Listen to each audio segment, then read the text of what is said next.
How's it going? Wooden Spoon SuperCoach here. Just me today. Mac has stuff on today, which is all good. All the graphics and stuff he normally does, so they're all last week's. We'll just worry about that on the Wednesday video. Except for the prize money. $3.80 added this week, all thanks to Project Spartan with the Warriors line. And he takes the lead with that. And in his comment, he said, nice and safe, just need to take the lead back this week. So he's killing it. 25-24 for him. This race for being the top contributor is getting juicy with 3 people in the 20s, and doesn't look like anyone's catching him outside of those 3. So it's between you guys right now. So keep them coming.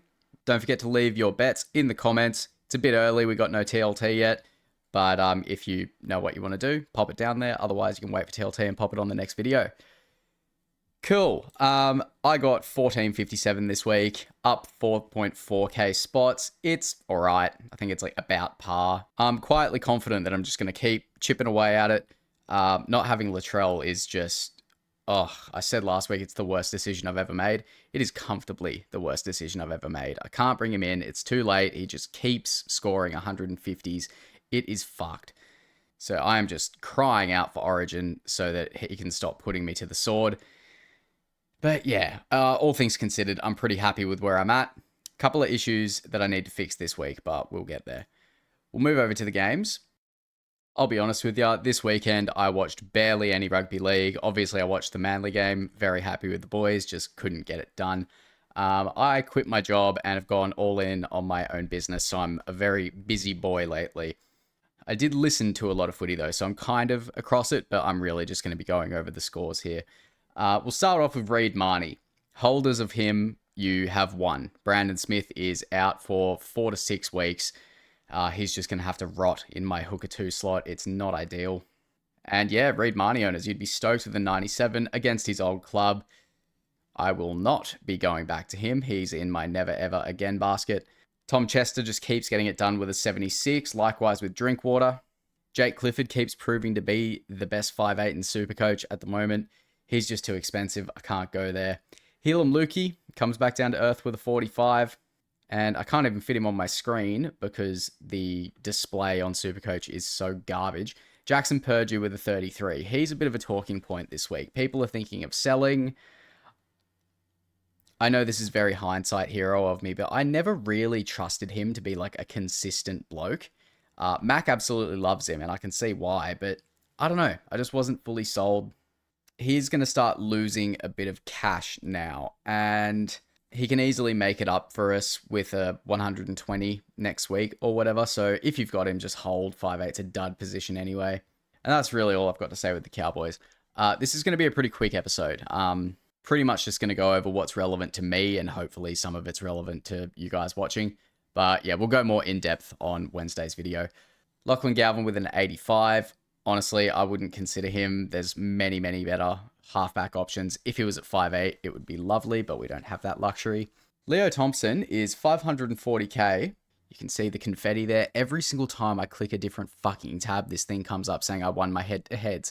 I know. Shut up, SuperCoach. Seriously, this website, the whole HUD of it needs an overhaul because it's rubbish. Yeah, Leo Thompson. Whisperer was pretty keen on him. If he helps your team for Origin cover, that's probably the only reason I would bring him in. There's been a lot of movement going around in the forwards with Jackson Ford, Alex Twell, blokes like that. A lot of people bringing Lasardi in last week. I don't know if it's just me, but I feel like we're in a bit of a position to try and hold some trades. It has been such a trade-heavy start to the year. Origin's coming up, so a lot of people are going to be caught out for certain buy rounds and need to use trades to sort themselves out there. So I think this next week or two, if you can, it's a good spot to hold some trades. That's what I'm planning on doing. But I also understand that a lot of people probably haven't put as much planning into the Origin period yet as I have, so maybe I'm just in a better position. I'm going to hopefully save one trade this week. I do have Noakanita Wasi to sort out. Jacob Preston with a 65. Turns out he has issues with his shoulders that he's been carrying for most of the season, which is not great. It really pisses me off when clubs don't mention this kind of stuff. Like, I get it. You don't want the opposition targeting him when he's got bung shoulders, but very annoying. But I can also understand why they don't want to disclose everything. That's pretty much all I care about in this game. Tupanua's on a little bit of a hot stretch, but again, same argument as before. There's lots of trades happening in the forwards. I don't know if he kind of fits into the conversation when there's so many better options. Dolphins and Storm. Fine Fuiaki hurts me again with an 108. I've got like something in my fucking throat, so there's going to be a lot of cuts this video when I inevitably splutter all over the mic. Yeah, Fine Fuiaki, he's likely to play Origin, so another one of these guys that I don't want to bring in, but I wish I had him. He is an absolute gun. And the man below him, Jack Bostock, the final boss, he is priced at, oh my god, SuperCoach. I hate this fucking website sometimes. 506k, break even of 12. This is his first round played. So this 105 is going to be the first score to drop out of his rolling average. So if he can back it up with another one, then absolutely we can start looking at him. There is a world where I go directly to him with my Nwakanitawasi trade being forced. He's definitely not playing Origin. So yeah, I don't mind going early on him, but he has just come back from an injury as well. It's one score. I would much prefer seeing what happens next week, seeing how he goes, and then get him on the bubble. Cobbo. Oh, Mac, you poor guy. I don't know if he ended up selling him. I think he did. He was really, really patient with Cobbo, and I think he finally pulled the trigger last week. And of course, Cobbo comes out and scores an 89. That's brutal. Maxwell Plath with an 85. And he's priced just under his average of 56. Oh my god.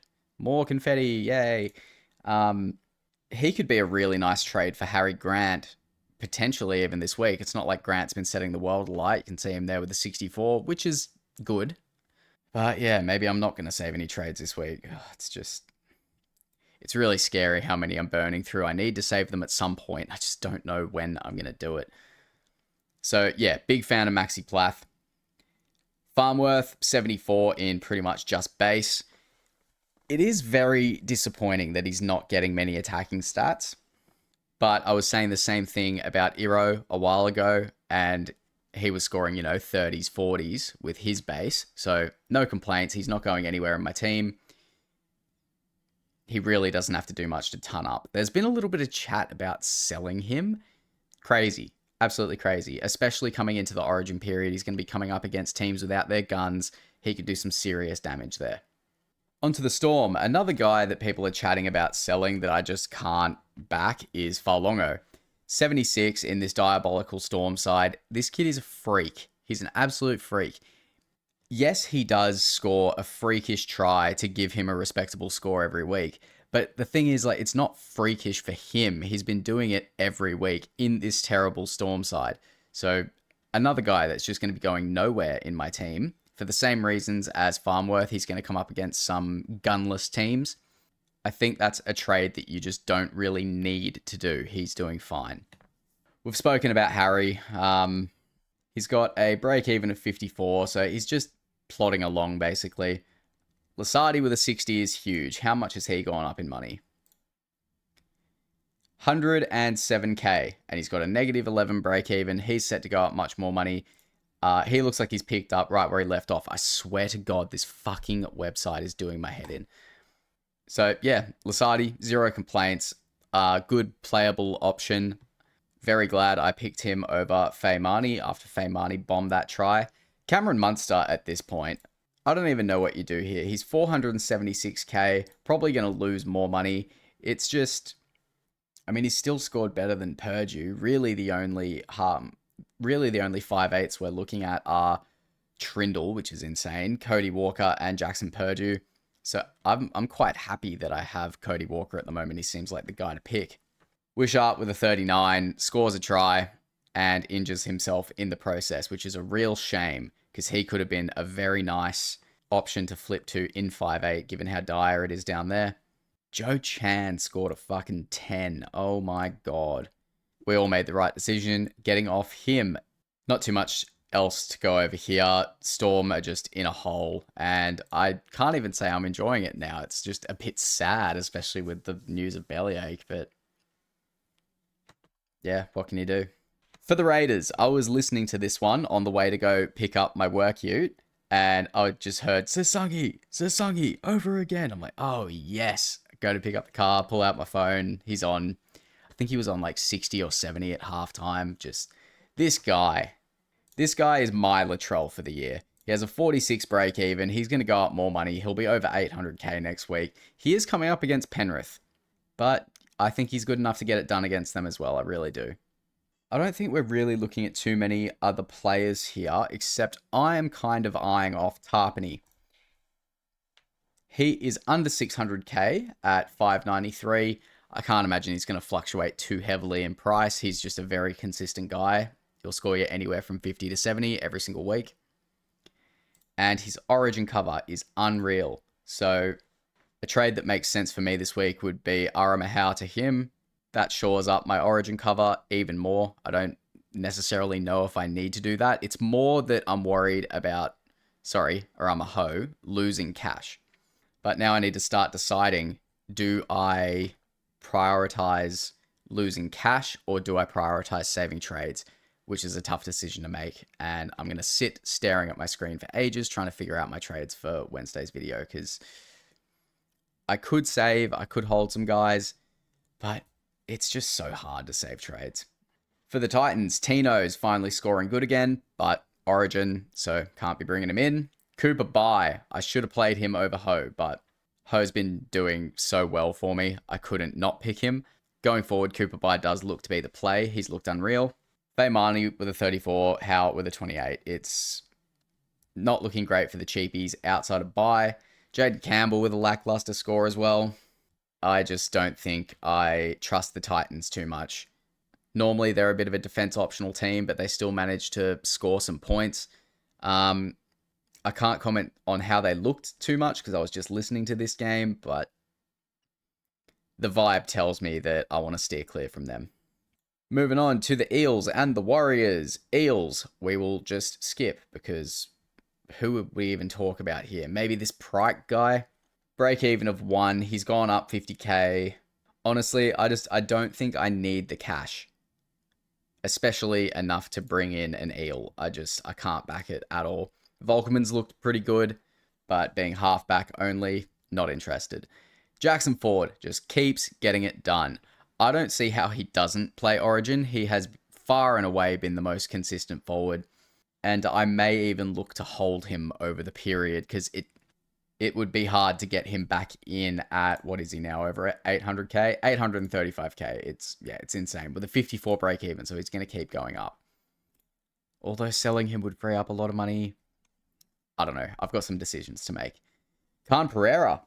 Nice score there with a 90. He is the kind of guy that can score you a 20 as well if he doesn't get any attacking stats, so I'm not too keen. Aaron Clark looks to be heating up a bit again. He had a bit of a lackluster start to the season. I was very keen on him in the preseason. It just didn't quite work out. So if he can string a few more of these scores together, then maybe we look at him. Tanner Boyd just keeps getting it done. I kind of wish I jumped on him as a pod because it would have been cool. But in saying that, I've got Cleary and Hines. He hasn't been doing better than those guys. So happy with my decisions. Don't think we have too much else relevant down here lower on the table. So we'll move on to the Roosters and the Broncos.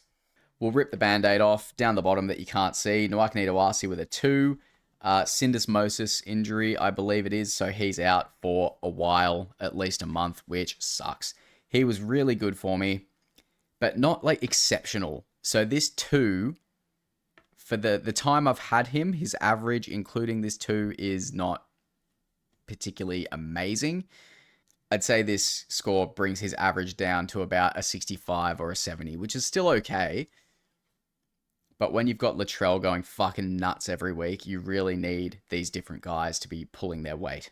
So I have a decision to make around selling him. Maybe it ends up being Bostock. I don't know. Tedesco and Walker keep getting it done for me. Walker was a great trade in. I'm very happy I did that. Those two aren't going anywhere for me. Paddy Carrigan crosses for a try, 96. Another guy Max sold recently. He's been getting so unlucky lately. I feel bad for the guy. Walsh is back doing Walsh things, but you can say for both of these guys, it's just not a smart move to trade them in. Xavier Willison. I feel like I've made the wrong decision here now with between Tolte and Willison.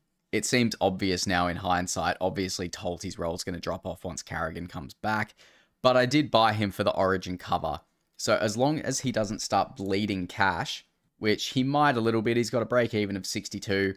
I'm not worried. I think he'll make that money back and then some in the Origin period. So it'll do nicely. I caught the back end of this game when I got home. Katoni Stags, man. I get it. Passion boiled over a little bit, but no one wants to say it, but he lost them that game. Or at least the opportunity to finish off one of the best comebacks I've ever seen. That was a really, really dumb play. Yes, the Broncos should have put themselves in a position in the first half to be able to win, blah, blah, blah. He destroyed their chance at the comeback. There's no dancing around that. Adam Reynolds with a 6. I'm assuming he has been injured or rested or whatever. I think I do remember hearing something about him not being named this week against Manly, which kind of scares me in a way because Walsh goes bonkers whenever Reynolds isn't in the team. So yeah, that should be a really good game. I think we will crack onwards. Knights Rabbitohs. This is another one that I caught the back end of while I was working. 42-38. Jesus Christ. Latrell Mitchell obviously gets it done again. Burns me again. I'm getting really sick and tired of it. It was the wrong decision, and I can't do much about it now. Cody Walker with a 66. He scored, I think, 2 tries and got a try assist and scored 66, which is concerning, but that is just the kind of player Cody Walker is. Tallis Duncan with a 52 and a try worries me. He's still been worth the trade in, and he's not going anywhere, but he's going to have to pick it up a bit if he's going to continue to be good for me, because I don't want to be spending any more trades in the forwards for at least a couple of weeks. So yeah, that's worrying. Over at the Knights, so they've got all their stars back, and I've just said I don't want to make any trades in the forwards, but if I was to, Dylan Lucas would be coming in. I had him last year. He's an absolute weapon. Very, very consistent. He has attacking upside. I would love to have him in my team. Trey Mooney, just how does he keep doing this shit? If you held him, well done. If you sold, like I did, I understand. He's going to get up over 600k quite easily with a break even of 27 at 575k. Yeah, look, these things happen in SuperCoach. He's not going to keep scoring these tries, but if you capitalized on it, well done. Kalen Ponga, 655k, break even of 72. I don't think we need to rush to trade him in. If he comes out and does very well next week, then potentially we look at him coming in. I don't know what the situation is with him with Origin. Is he a Kiwi international now? Is he still eligible for Queensland? I'm not entirely sure. Mac being a Queenslander, I'm sure he'll be able to answer that on Wednesday. Fletcher Sharp still doesn't look quite right, but as soon as he does look good, I will be jumping on him because I feel like I'm on borrowed time with Cody Walker. I feel like it's only a matter of time before he hurts me, and I would love to avoid that. Greg Marzu, 562k, break even of 24. Similar to Jack Bostock, he does get through a lot of work. Let's have a look at his stats. 51 in tries, so he's got a hat trick. All 3 of them with line breaks. So he's got an 80 in attacking stats, meaning he's based about 50, which is pretty good. In the past, we've seen his combination with Ponga on that left side explode, and he is kind of more proven than Bostock. But we have also seen him go quiet for periods. It's a tough decision between him and Bostock. I'm going to have to look at the draw, look at the buy coverage, and that'll probably be the deciding factor for me unless I find another center wing that I like the look of. Down the bottom here, we've got Manu Leilua scoring an 8, so that's very concerning for anyone who brought him in. I nearly did. I'm glad I didn't. He's got a break even of 50. Yeah, it's worrying. There is a small chance that Dylan Lucas maybe goes off to Origin. Probably not. If he does, though, that would benefit his minutes. If you've got him, he is the definition of AE Nightmare with that 8. Maybe you could swap him to that Pike guy from the Eels. That's a very... I wouldn't be very stoked having to use a remaining trade for that. but it's better than having an AE nightmare that's losing money from 200 and whatever K. Yeah, that's a tough situation. I think you do need to just kind of pull the trigger and fix that. Next up, oh God, I watched this one. This was nice for me. Kale Iro with a second hat trick, 132. Nico Hines in everything, 131. Alex Twell, 95. There's not really much to say about these guys. I held Iro. I've been saying he never warranted a trade out. The attacking stats will come, and boy, have they. Wow. Iro is the only thing softening the blow of not owning Latrell for me in the centers at the moment. Thank God I held him. Thank God. Alex Twell just keeps doing what he's doing. Nico Hines, we know he can do this. Teague Wilton, break even of 32, 528k. He's a good player. There's just something telling me not to go there. And I'm going to trust my instinct and not recommend him. Brayden Trindle with a 91. Sharks scored 52 points. He has to get involved, you'd think. Especially with Iro getting a hat trick. He's right there. He has to benefit from it. Brayley, 72. It has been said that New South Wales is going to pick 2 specialist hookers, so very likely going to be him and Robson, which is a bit of a killer for my Origin period plans, but at least Max Plath can come in, and the Dolphins also have some pretty good cover as well, so I'll be able to work around that. Don't know as we're looking at anyone else here. Hiroti and Talakai were relevant for a little bit, but these kind of scores are to be expected, especially when the Sharks are favouring the left side so heavily. Terrell May I was frothing on earlier in the year before Alex Twell just turned into an absolute machine, so I'm not too upset about missing him.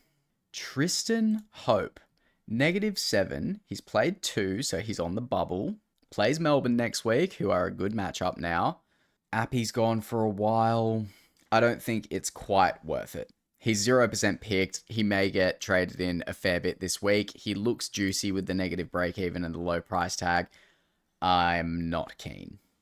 Adam Dewey owners, I feel bad for you. Injured his shoulder whilst scoring a try. Definite sell. That's a real shame for the Tigers. All their players are dropping like flies. It's a bit brutal. The wingers were getting absolutely picked apart by the Sharks. Would have been a tough watch for Tigers fans. Tavana particularly just got picked apart, but he scored a 12 and he had a negative break even. So he has made that little bit of money that I'm asking for. And his break even's 15. So I'll probably hold him this week against Melbourne. Maybe he gets up to 250k and then I can flip him to someone. Or he gets dropped. Either way, he's made that little bit of money. So at least I got something out of trading him in and he didn't just become enough. And finally, Panthers and the Sea Eagles. This was heartbreaking, honestly. We were really up for this. Penrith were really up for this. I said if we lose this by 1-12 and we look good, I'll be happy. And I am happy, but at the same time, this game was there for the taking. The 2-point field goal at the end of the game was not the play. We had to go for the try. We couldn't capitalize with them down a man. Yeah, very disappointed, but also very happy. Joey Walsh looked unreal. That fucking pass was filthy. Like watching it live, it tricked me. He looked confident. He looked able. Our future is very bright. Now, it says rounds played 1, right? But didn't he play a very small minutes? I could have sworn he came on for a short stint earlier in the season. Maybe he hadn't been added to the game yet. I don't know. So this counts as his first game, which is good, better for his rolling average. Do we see him start after this performance and Brooks go to 14 or 9 or something? If that happens and he gets a 5-8 duel, I am all over it. It could be a very mid trade-in. I don't care. I love this guy. If he is playing 80 minutes consistently, he will be coming into my team, provided I can do it at 5'8". For pure vibes, he looked unreal. Olukwatu with an 108, he just is unreal. He's so good. But like I've said 100 times this video, likely to play Origin, so not a trade-in at the moment. Kohler with a bit of a better score, but not too keen. There wasn't many points scored this game, so not going to be any crazy scores. Clayton Falalo had a pretty good game as well. That was good to see. Seka, 43. Yeah, fine.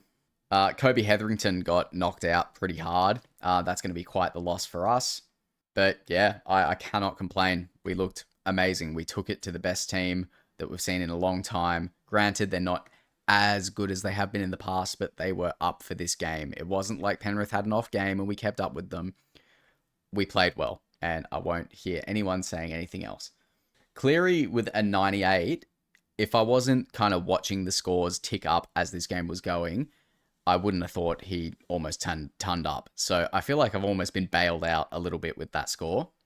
Brian To'o, can't imagine many people own. Blaze Talangi was a fucking problem on that left side. He was just bouncing and jigging around. He really fancied getting through the line around Olakuatu and Walsh, which makes sense. Walsh is a very green player, but our defense looked good. Isaiah Yeo and Dylan Edwards both fall into the Origin conversation as well, so we're not going to be bringing them in anytime soon. Freddie Lussick with a 42 is all right. We mentioned him last week. If you went with him, you'd be okay with it. Hooker is also a bit of a dud position outside of the big boy guns. But yeah, Casey McLean, Alamotti, Jenkins, all these guys just couldn't score massive because our defense was good, which... it's so many mixed emotions about this game, but all the reaction seems to be singing the praises of Manly, which is nice to see because people love to shit on us whenever they can. So, you know, it's the small wins. 47-57 for me. Let's have a quick look what Max scored. Round 9 score, 12-17. Ooh, you need to stop the bleeding, Mac. It's getting a bit brutal over there. But like I've said, the Origin period is an opportunity for us all to catch up. So that's all for this video. Pretty thin on information and stuff, but I figured it's better than not uploading and then having to do a hour-and-a-half recording tomorrow. Just a bit easier to digest this way. Appreciate you watching if you got this far. It's a little bit of a boring one compared to me and Mac giving each other shit the whole time. But yeah, we'll be back to everything normal on Wednesday. Drop your scores in the comments. Drop some bets if you want to go early. Let us know how you did this week. And I'll see you on Wednesday. Catch ya.